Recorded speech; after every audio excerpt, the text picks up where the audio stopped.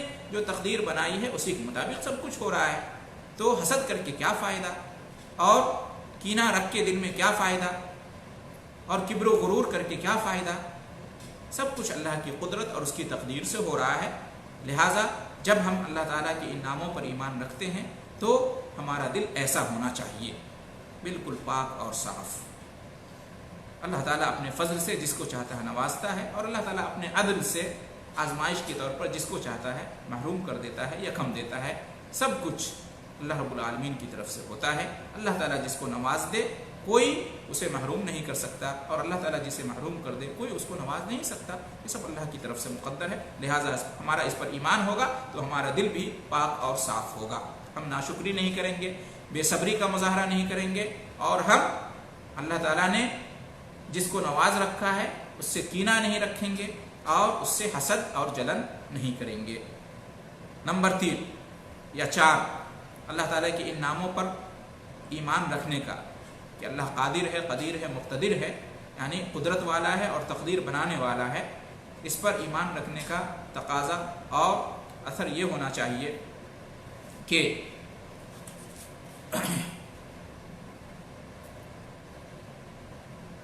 اللہ تعالیٰ نے اپنی قدرت سے ہمیں بھی قدرت دی ہے، قدرت عطا کی ہے، طاقت عطا کی ہے، اور اللہ تعالیٰ نے ہم انسانوں کو صلاحیت دی ہے اور علم دیا ہے، ہنر دیا ہے، عقل دیا ہے، سمجھ دی ہے، اور ایسے اسباب اور وسائل مہیا کیے ہیں کہ ہم ان چیزوں کا استعمال کر کے اپنے لیے اللہ کے حکم سے بہت سارے فوائد حاصل کر سکتے ہیں اور بہت سارے نقصانات سے اپنے آپ کو بچا سکتے ہیں۔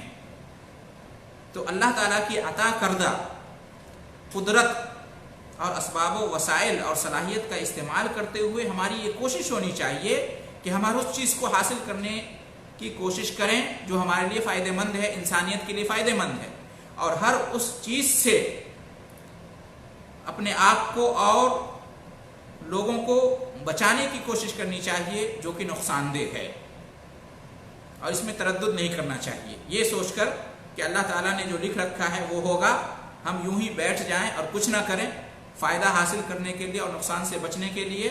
یہ توکل کے خلاف ہے اور اللہ پر تقدیر پر ایمان کے خلاف ہے۔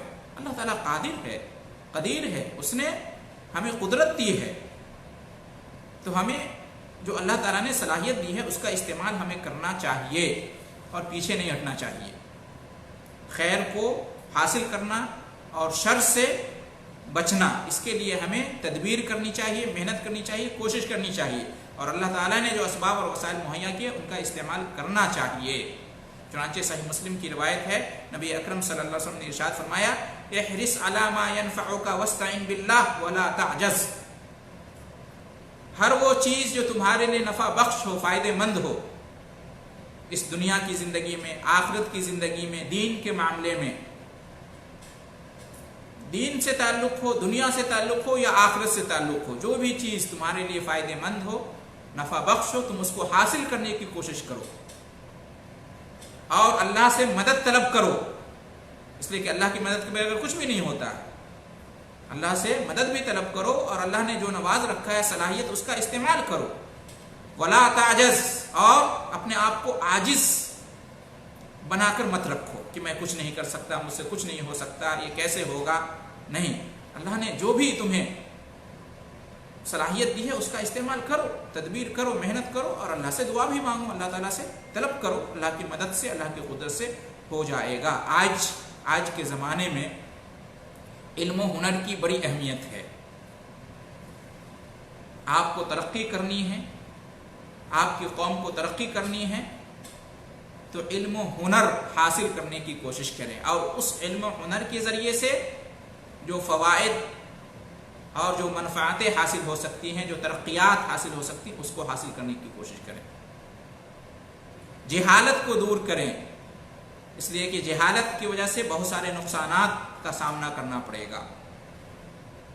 تو فائدہ حاصل کرنا اور نقصان سے بچنا یہ مطلوب ہے ہم سے, اور اس کے لیے اللہ تعالیٰ نے ہمیں طاقت دی ہے, تو اس کا استعمال کرنا چاہیے, جیسا کہ اللہ کے رسول صلی اللہ علیہ وسلم نے اس حدیث میں ہمیں حکم دیا ہے. تو پوری عزیمت کے ساتھ, پورے عزم کے ساتھ, حوصلے کے ساتھ ہمیں خیر کو حاصل کرنا چاہیے اور شر سے بچنے کی کوشش کرنا چاہیے. اور کسی چیز کے بارے میں یہ نہیں سمجھنا چاہیے کہ یہ ناممکن ہے, یہ بڑا مشکل ہے, یہ محال ہے, یہ کیسے ہو سکتا ہے. اللہ تعالیٰ کے لیے کوئی چیز مشکل نہیں ہے.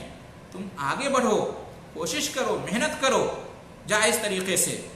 اللہ تعالیٰ چاہے گا تو جس کو تم ناممکن سمجھتے ہو, محال سمجھتے ہو, وہ ہو جائے گا.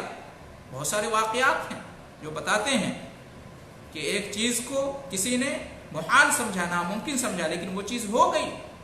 آج دنیا میں ہم دیکھیں ترقی کا دور ہے. آج سے 100 سال پہلے, 200 سال پہلے تک سوچ بھی نہیں سکتے تھے کہ یہ بھی ہو سکتا ہے, یہ موبائل, یہ انٹرنیٹ, یہ اتنے آسانی کے وسائل. لیکن آج وہ چیز ممکن ہو گئی, انسان نے کوشش کی تو وہ چیز ہو گئی.